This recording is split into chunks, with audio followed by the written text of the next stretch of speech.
Reading returned from the international break with a reasonable point on the road as the sword of Damocles hangs over the Royals' head, ready to drop any moment with a 6-point deduction. Here we go again. Welcome to episode 333, Dirty Knees of the Tilehurst End Podcast.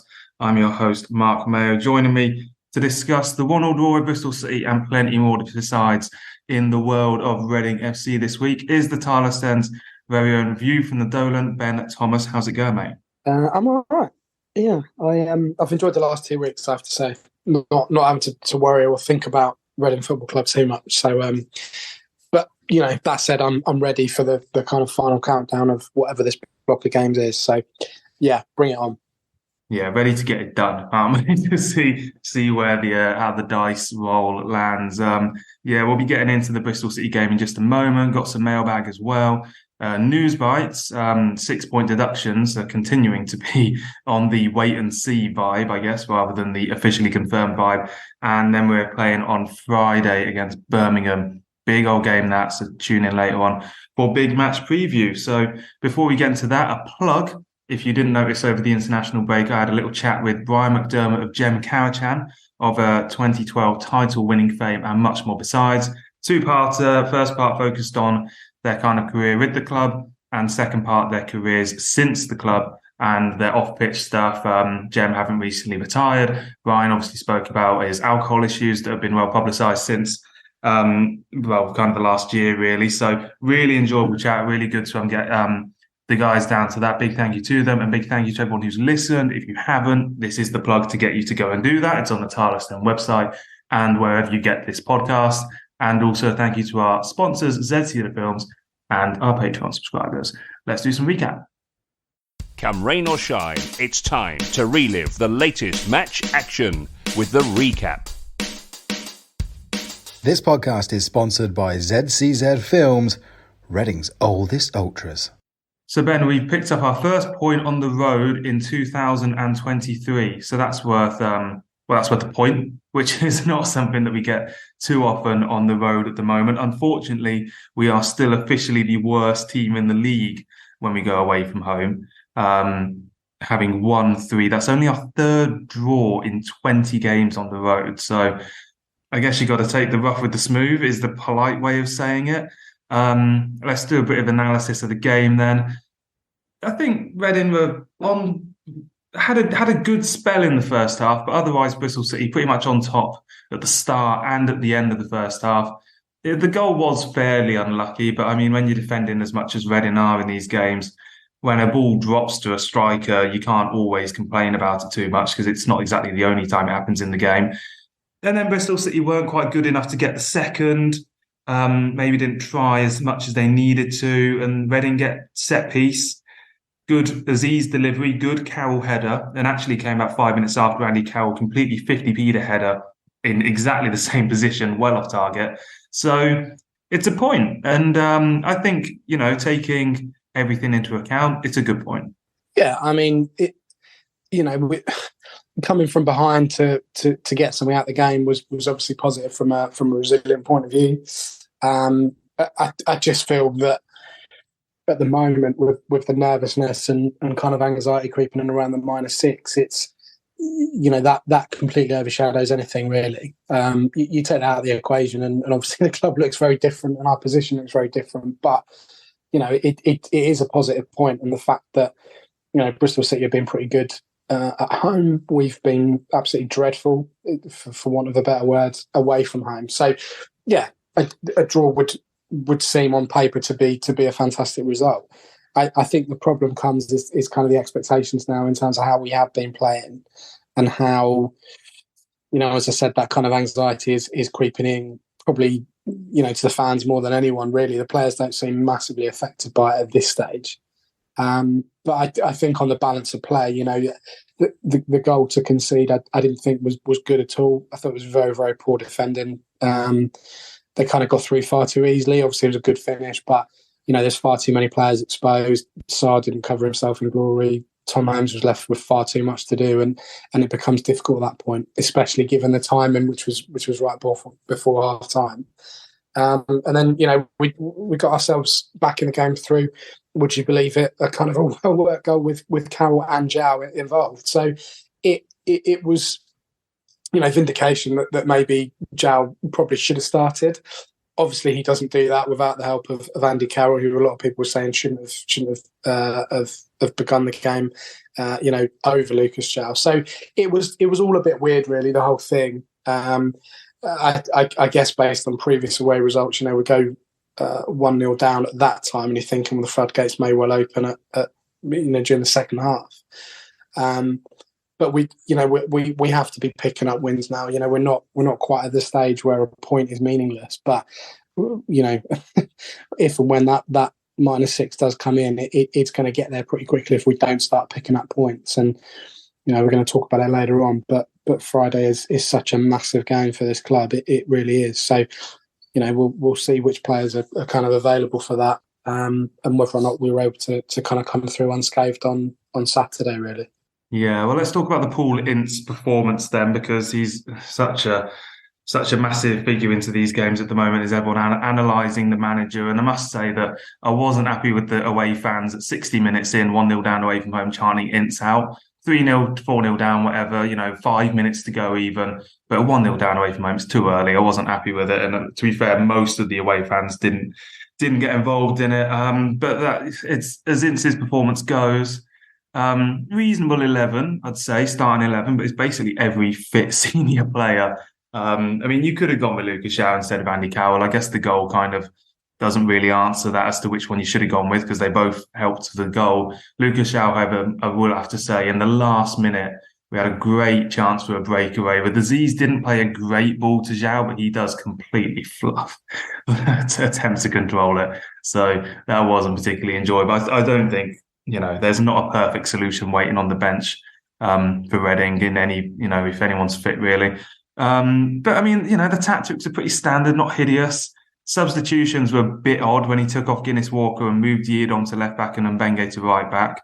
But ultimately, when he brought Zhao on, it was attack-minded. So what are we in a situation with Ince now? It's in the whole Ince out kind of debate.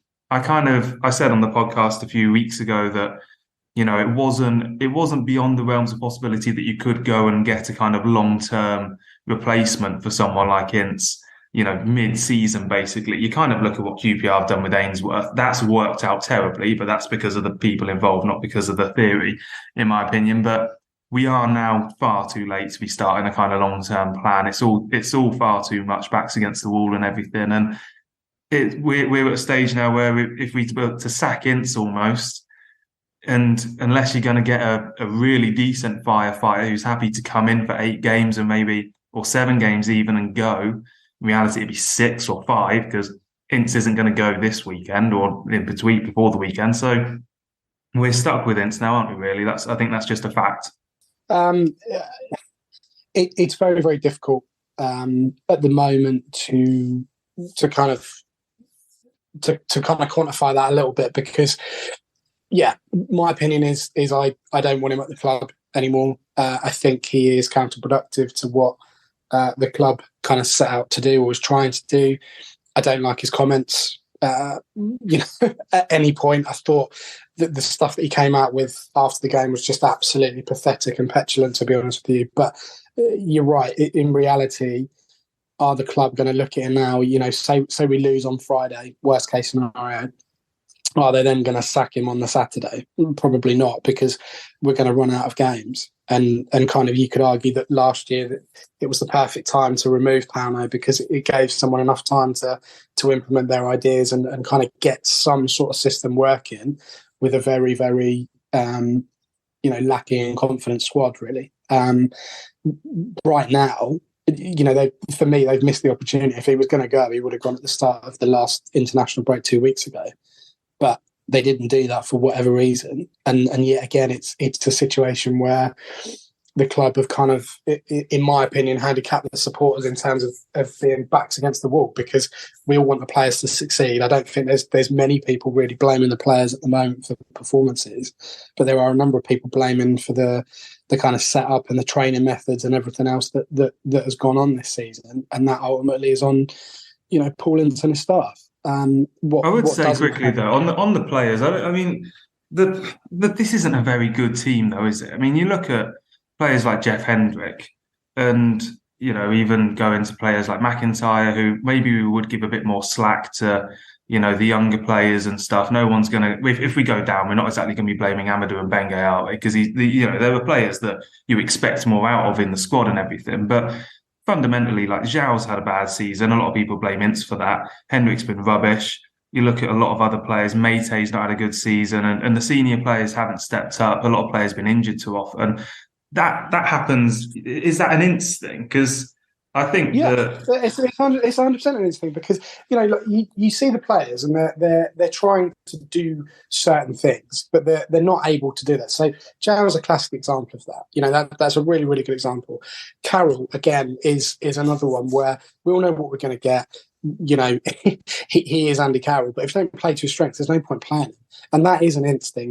No one in that team really knows what their role is apart from Lumley. And the one thing you can say about Ince is that he was very good at the start of the season when Lumley was really struggling, and he could have dropped him, he could have binned him off, but he didn't. He kept him going and all the rest of it. And Joe's been very sort of public about the praise that Paul has given him. But yeah, for me, like last season, the anger was definitely directed at the players, because there was more. I felt more experience in that team that should have been doing a lot better, and they weren't. They just couldn't be bothered. This season, I don't see that. There are so many players who go, "Oh, he's not good enough," or "He's not good enough." Yeah, fine, we know that. But ultimately, for me, very few players in that team are either being played to their strengths, played to their correct positions, or actually understand what they're supposed to do in those situations. So it's 100% an Ince thing. For me, there's no discussion about that. In terms of the comment about it's a worse team, I honestly think that's open to debate. I really do. We were playing probably the best football that Reading fans have seen for a long time at the start of the season, because the players were drilled, everything was fresh, people knew what they were doing.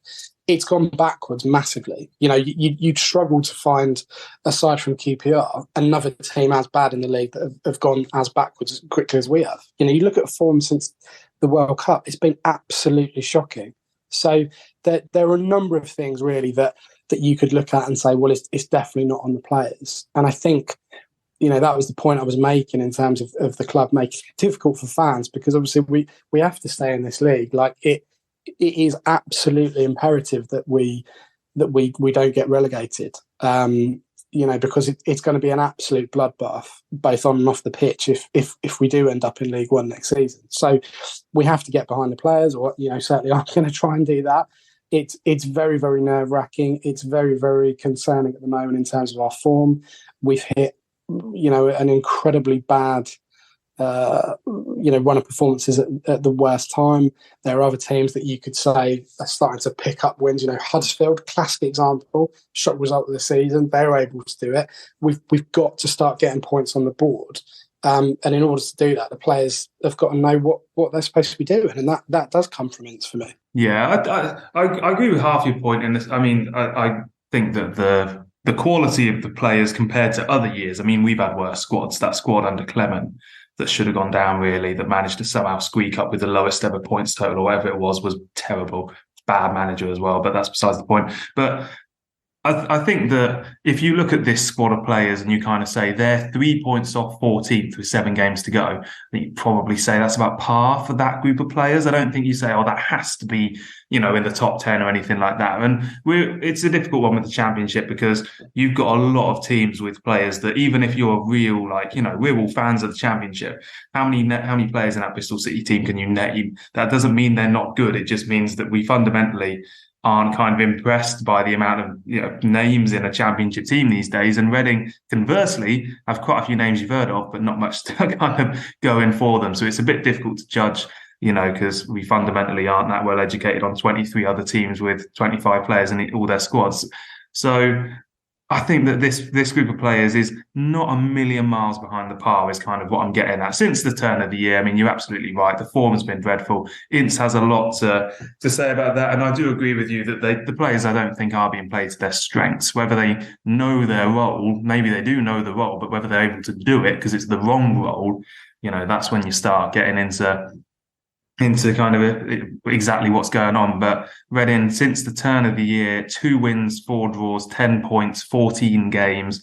Only QPR worse than that, as you alluded to. They've had 1 win in that period of 4 draws. And I mean, let's talk about the relegation scrap then. We're in it. We've not actually had a real chat about the relegation scrap on the podcast yet. We've got Blackpool 35, Wigan 34 below them with a 3-point deduction, but I'm looking at who scored, which helpfully doesn't take off the points deduction. So Wigan are bottom, then it's Blackpool, Huddersfield, who are on the back-to-back wins. Cardiff 39, will be on 40, Rotherham 41, QPR 42.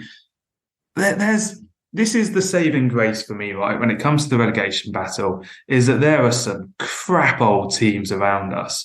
We are not in a relegation battle. You look at the Premier League relegation battle, and you look at pretty much all of those teams. They're bad for Premier League teams, but they've all got real potential to kind of pick up a few wins. They have been in the Premier League. It's a really exciting battle, but you look at your Rotherhams and your Cardiffs and that sort of stuff.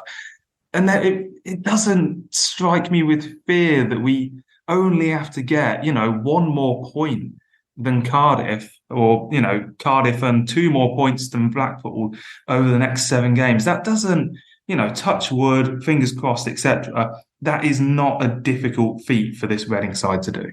Well, I'd argue, you make the point about being crap teams. I'd argue that, they're all crap because they're down the bottom of the table. But, in terms of, Wigan are going to be, they're even more of a mess than we are. So I would argue that you'd probably put an R next to them. So they're gone. Blackpool, again, you've got to look at the performances that these teams are turning out now. And I know that I said obviously our performance hasn't been good, but in the grand scheme of things, when you look at how Blackpool performed and you look at the kind of the absolute kicker that Cardiff had as well, they're quite debilitating results in terms of a mentality point of view. Same with QPR. I mean, I've got a really good friend who's a QPR fan, ironically, and he is absolutely adamant they're going to get relegated because of the way that they've just collapsed. And he said honestly he has never seen it this bad in terms of the performances. I think they've lost 8 in 9 now, which is quite. That's quite a disturbing stat, isn't it? When you look at 9 games and you've lost 8 of those, not even picking up, enough draws or whatever. Rotherham, I don't know. They are capable of staying in this league. And I've said, time and again, at the way that they've kind of structured it, they probably due a break in terms of not being this yo-yo team. And then Huddersfield have got Neil Warnock. And, as you said, they're on a 2-win bounce. So you never really know. Honestly, at the moment, I would say that we've probably got enough to stay up. But the timing of the kind of points deduction is absolutely key. The kind of the galvanising of the team in terms of realising the situation they're in, it is also massively important as well. I think someone put out a tweet. Well, I know someone put out a tweet. I can't remember who did it, but said that if we win on Friday, we're probably going to be okay. And I would go along with that because from a mental point of view, we've got some tricky home games, but if we get that 3 points on Friday, it gives us just a little bit more of a boost, a little bit more of a kind of a push on. So we have to win on Friday. There's no 2 ways about it. But it's going to be very, very difficult. I think with a lot of these clubs, they go down, they get relegated. It's going to be very, very hard for them to bounce back. Wigan obviously got a lot of problems, as I said. QPR will lose a lot of players regardless, but I'm sure they'd much rather do that in the Championship. So it's difficult. And these, there are a bunch of teams that are in really horrific form.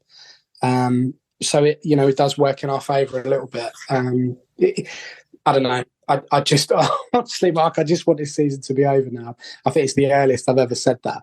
I just want this to be done. Like I want to know that we're in the Championship next season. I can just switch off from it because it's just, I don't know why I'm laughing, but it's just draining. It really is. So hopefully we can do something sooner rather than later. And, Easter weekend was key for us last year. So I'm hoping that it's key for us this year in terms of getting positive results. Time will tell. I think this time next week we'll be in a much better position to know, quite literally how we're gonna see the season out, really. Yeah, well, I think that we could go round and round and kind of talk about the ifs, the buts, the maybes. But what I will say is that we've done a poll on the Tilehurst End Twitter, over 1,000 votes. So it's basically the amount of votes that a YouGov poll gets for who's going to be the next government. So it's basically as legitimate as that. 36.1% of Reading fans who follow the Tilehurst End on Twitter, who may even not be Reading fans, etc., say that we'll stay up. And 63.9%, as I read this, say be relegated. And I think that's on the pessimistic side. I totally understand why, but I would give us more than a 50% chance of staying up. Fundamentally, I mean, there's 7 teams involved, only three can go down. And Reading have lucked. The final point I'll make on this is that Reading have lucked their way out a couple of these relegation battles, and it purely depends. And I think the pessimism is formed around the fact that a lot of people think that we might be due going down, given that, the points deductions, the way the club has been run. I just think that it's totally understandable viewpoint to think that Reading are due the bad luck of falling below the dotted line on the final day with a dodgy penalty decision or something or other. And I can understand that level of the pessimism, but we can only play the games and find out what's going to happen. We'll be hearing from you guys in just a second with the mailbag. Let's hear from Paul Ince now, and he was speaking after the Bristol City game. They're all young lads trying chairs, the pitch was heavy, they looked out on their feet. They've only got 3 midfield players, so for them to put in the shift that they did, obviously the fact that Ty's obviously been away for a week and, we had to change it around a bit, and fortunately it worked in our favour by, playing the 2 6s and Luther just dropping in and trying to get some attacking down either flanks, we're going with the same players. I don't think anyone's coming back, might have Scotty down back, but this is why we all have to rally together, have to, full stop. For all the latest Reading news, analysis and opinion, visit the website at thetilehurstend.com. So, with the mailbag then, got a few questions this week. HSN saying, is Good Friday going to be used as an excuse this week? We had Ramadan on the weekend, which Paul Ince said. I think his mate saying and Benge said that with Ramadan it's a bit difficult getting the players, kind of getting them fully fit, basically. I think it's with the fasting and stuff. Paul Ince, maybe if we're trying to be perfectly politically correct on all these sorts of things, maybe Paul Ince isn't the best person to deliver that sort of message. But I guess if you want to be charitable, you can say he saw where it's coming from. It is obviously a thing in the game, but I don't think Good Friday will be an issue for this weekend's game, at least. And Cole saying, rumours of Liam Rossinia's job at Hull being under threat. Would you or anyone take him as the next manager?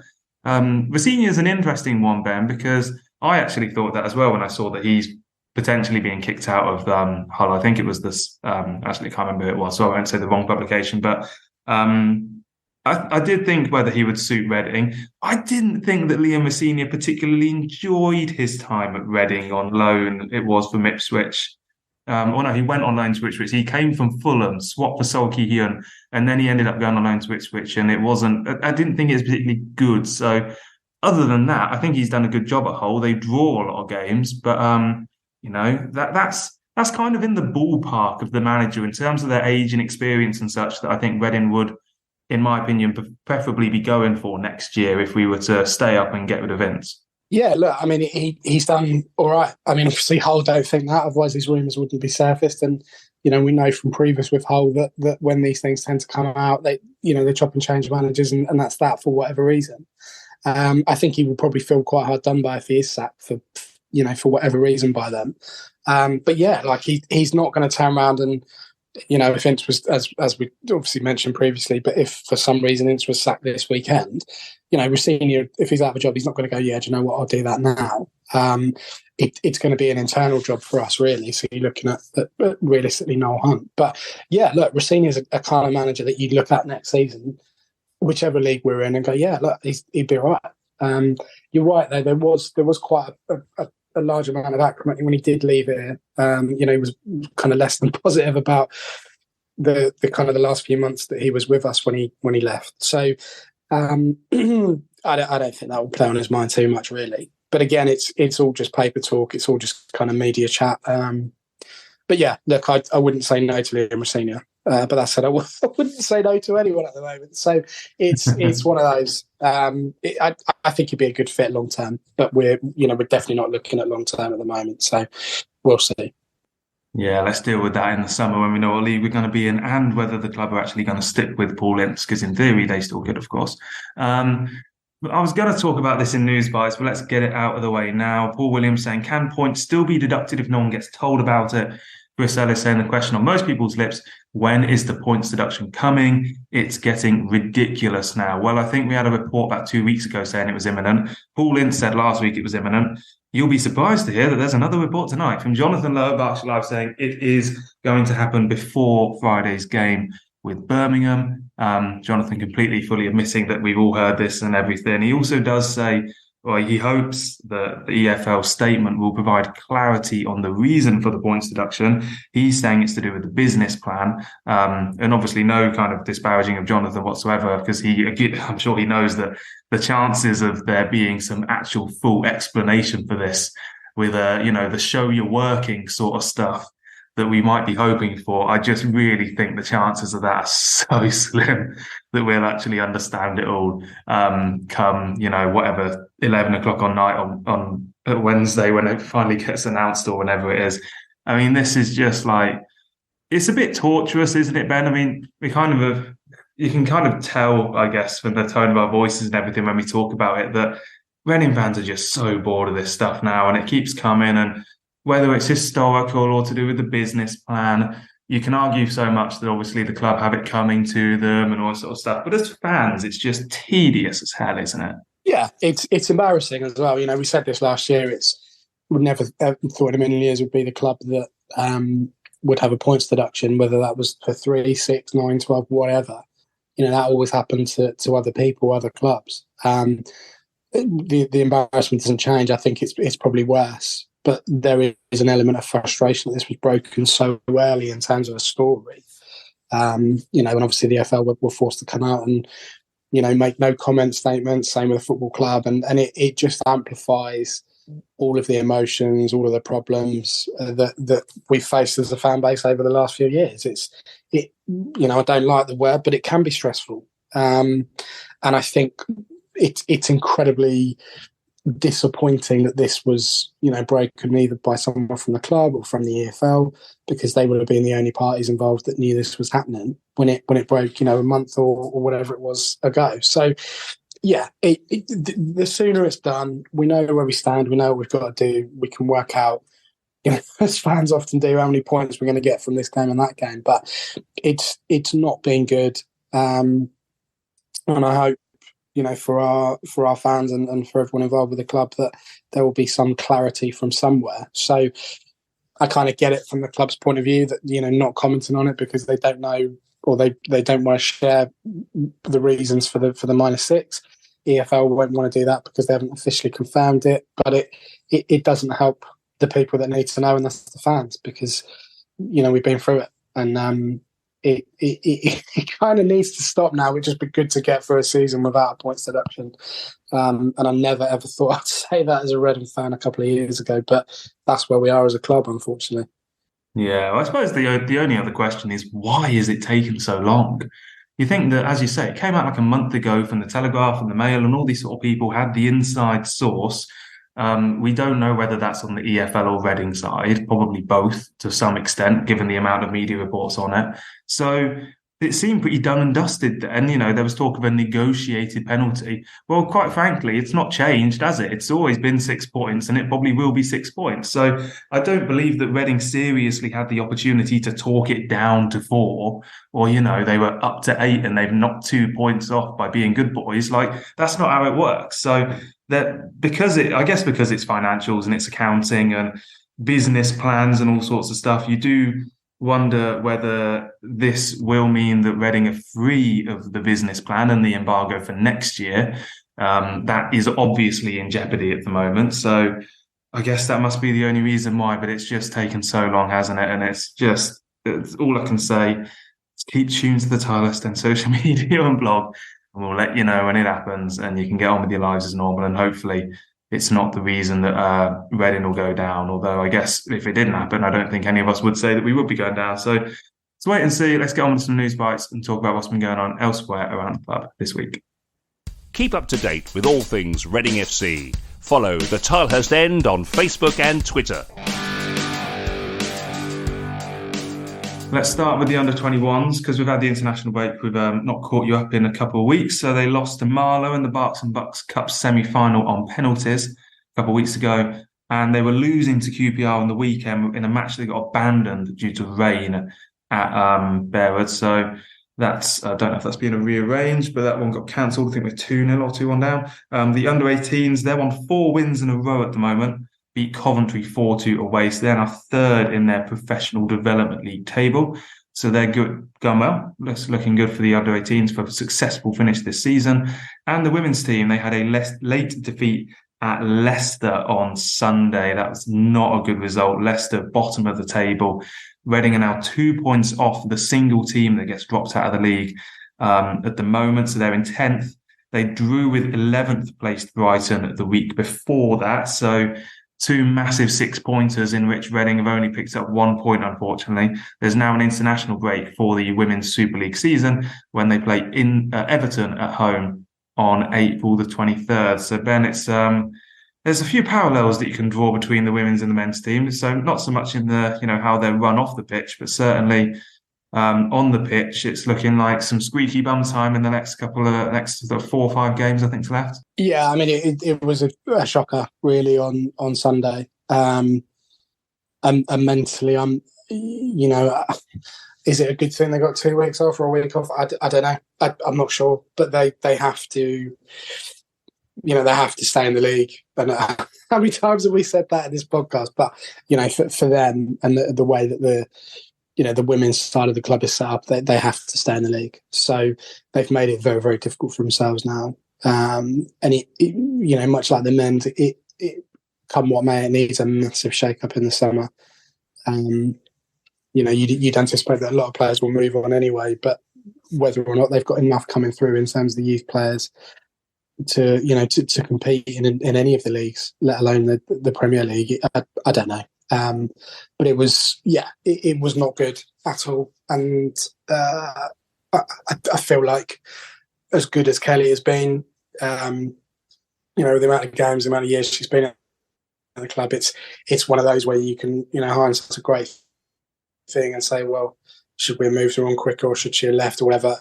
The reality is now they've just got to knuckle down and get some points, but the games don't come any easier for them. And realistically, if you're looking on paper, the game against Leicester was really the one. Had they got that, the 3 points there, then you'd argue that they would be safe for another year. So, yeah, it's going to be very, very difficult for them now.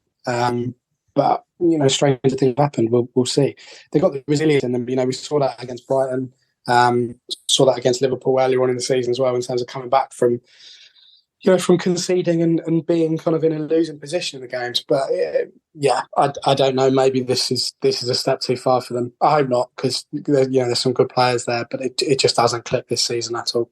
Yeah, it's you kind of talk of leaving the Championship as a bit of a trapdoor. I think the WSL, that is a trapdoor for Reading. I couldn't see them getting back in after that if they were to get relegated, frankly. So it is massive. And it's just so, we've spoken on the pod about this a few times this season, it's so difficult when you're up against teams that, Arsenal and Chelsea, they are historically, in the last 10 years, 5 years, at least decent football teams at that level. And then you've got the likes of Man City, Man United, Villa, who have come from nowhere and have, got an England striker and this sort of stuff. Reading just can't do that. So it's going to be a massive challenge for them, but we'll keep seeing how it goes. And as I say, the April the 23rd is when they've got Everton at home. Winnable game, see how it goes. And we'll get now into big match preview and talk about the Birmingham game for Good Friday. Be loud and be proud and back the boys and make some noise. Come on, you R's! Shout out to this week's podcast sponsor, ZCZ Films, showing that age is no barrier to being a hula hoop. So we've got on 3 p.m. Good Friday, April the 7th at Select Car Leasing Stadium, Birmingham City. It is one of those big games. I don't like this phrase, but have we got 7 cup finals to go now? Is that where we're at for Reading? There's a brilliant, I think it's called Brian's Gun, which is a Twitter account that kind of collates these cliches of press conferences and such, and basically has a video of it being like, Oh yeah, we've got 4 cup finals, or we've got 5 cup finals, and he builds up, and then there's a manager who goes, "We've got 38 cup finals this season, and it's just pure nonsense," which is good fun. Reading have 7 cup finals, which begins on Good Friday, as I say. With Birmingham, they've actually had a bit of decent form recently, which is why they're not in the relegation trouble. They would be had they not, because they've had back-to-back 1-0 wins, 1 defeat in 5. They've actually beaten Rotherham and QPR in that run and drawn with Wigan. So they are coming out quite strong from these kind of 6-pointers. And this is a pretty big game. It's bigger than that. It's large. It's a large game. A mega large game. Mega large game, yeah. I start with Birmingham first of all. I think if you are a fan of Birmingham or you're playing for them, you'd look at probably needing one more game and you're pretty much done. Like, I think they're on 48 points, aren't they? So it's highly unlikely that they're going to get relegated on 51, 52 points. So they will want to get that win as quickly as possible and then kind of be on the beach as early as they can be. In terms of us, we have to win the game. There's no two ways about it. Even if we're sort of 2-0 down, we come back to draw 2-2. We have to win this football game because we are. We mentioned it before, and we'll probably continue to mention it. But the form has been absolutely dreadful. We're not on a good run at home. I think we're about 19th in the table over the last 6 games, which is not good. Bearing in mind the early season form at home was the one thing that was keeping us ticking over. So, yeah, we have to win. What kind of availability Ince will have in terms of players coming back, I don't know. I don't know how close some of these other players are. I know that there was a number of players not training today or not involved in any capacity. So, we'll see. But we have to get the 3 points. We don't do that, and we're heading into the last 6 games as in real difficult situations. So yeah, it have to. That's all it has to say on it. Really, have to win the game. Bottom line. Yeah, Paul Ince saying that we're not really going to get any players back for Friday, so there should still not be any Tom Ince, likes of Shane Long and Tom McIntyre out for the season now. He said maybe Scott Dan's coming back, which I just about managed to contain my excitement for. Just about. I was very reserved, which was, I'm sure everyone's very impressed by. We went to Bristol City last weekend, and before that, we'd only drawn 1 in 20 against Bristol City. We then drew. And today's trivia question, Ben, for the preview, is how many times have we drawn against Birmingham in the last 13 meetings? I literally hate these. I was trying to think before I said anything. I can edit out the 4 minutes you've just spent researching. Yeah, exactly. In the last 13 meetings, how many times have we drawn with them? Yeah. I mean, I always stitch myself up because trivia is not a strong point with this football club. I'm going to say none. It's 1. Oh. I'm glad you went with an interesting answer, because if you'd have said 3, then that would have been a terrible stat that I would never bother bringing up. But 1 draw in our last 13 is a mildly interesting stat.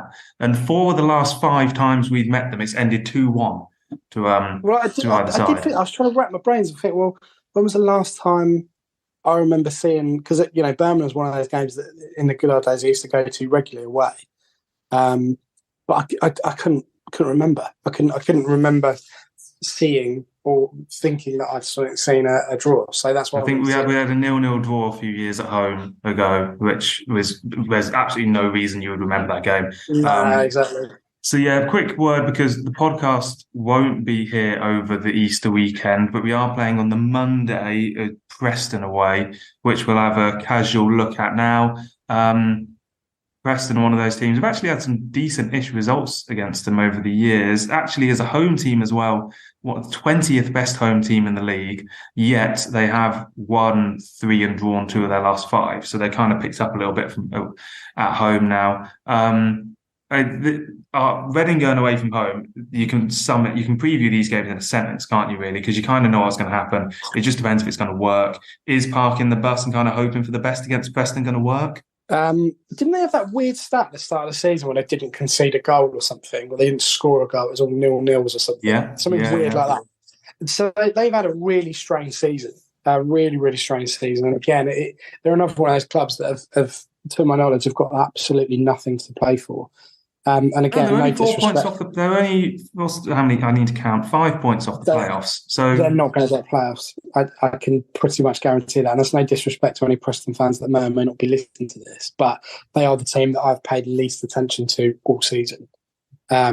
So yeah, look, I without kind of doing that cliche, I really can't think beyond the Birmingham game at the moment. I honestly, what I will say though is that if you are going to Preston, it is actually a really good away day. There's some cracking pubs in Preston, and is the museum still there? Or is it gone? Yes, it's bigger than ever. The National Football Museum, isn't it? It's definitely worth having a look at that. It's really good. It's a really, really kind of classic ground with some nice new additions to it. So yeah, it's a really, really nice place to go, Preston. Honestly, I really, really enjoyed my time when I go up there and stuff. So long old way from here, but really, really nice stadium. And that's probably the weirdest take you're going to get on a podcast from a Reading fan this season. But I really, really like Preston as a place. So yeah, if you're going up, enjoy. But we have to win on Friday. And you're going to ask me for predictions for both games, aren't you? No, I'll just do Birmingham because Preston. I mean, yeah, I'm not. All I'd say about Preston is I think that if we beat Birmingham, I think we'll get a result at Preston. But if we don't beat Birmingham, I really can't see us bouncing back so quickly at Preston. That's just not going to happen in my view. So for Birmingham, I'll update you on the table. Then we'll make some predictions because we've had movement at both ends of the prediction league table because Westy and Ollie both said 1-1 for Bristol City. That means, Ben, you've got a 1 point lead over Westy and Ollie's now level with me at the bottom. So Wooden Spoon and Championship both fully up for grabs. What are you saying for Birmingham? What am I saying for Birmingham? I'm going to go 2-1 Reading. Well, we have to win and I can't put anything else down than a win. I just wonder if it's going to be 2-0, but I don't think we're going to be that comfortable. So, yeah, 2-1 Reading for Birmingham. I'm going to say a 1-0 win for Reading because I think that even though Birmingham have had some good form recently, they are still fundamentally Birmingham. And we're good at home. We are still good at home. It has to be remembered that. We've not been on the best form recently at home, but we've played some pretty good teams and only narrowly lost to them in Millwall and Sheffield United. And you take out those results and then we've, beaten Rotherham and Blackpool, drawn with Watford, drawn with Hull. And that's, it's not a great result, but it was a result with some points on the board. So, we can't lose our home form. If it goes, then we probably will go down. So, yeah, I'm backing us for a win. So, lots of nice nervous walks up to the stadium on Friday, no doubt, but hopefully a good one coming back down. Ben, thank you very much for joining us this week. No problem at all. Have a good week, everybody, and we'll see you Friday back at the Select Car and Madstad Stadium. Absolutely. This podcast will be back after the Preston game. We'll allow ourselves Easter weekend off either to drown our sorrows or to bask in some rare glory, but points deduction should be coming before then, supposedly. Then Reading get back to the business of a couple of massive games in what has turned into a pretty nerve-wracking relegation fight. Well, we're always up for a fight, aren't we, Reading? We usually do all right in them as well. So let's hope we can continue that this season, continue to beat the odds, and continue to back the boys. Come on, you arse.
You smile, funny how the crimes always leave a trail. So when a team is lying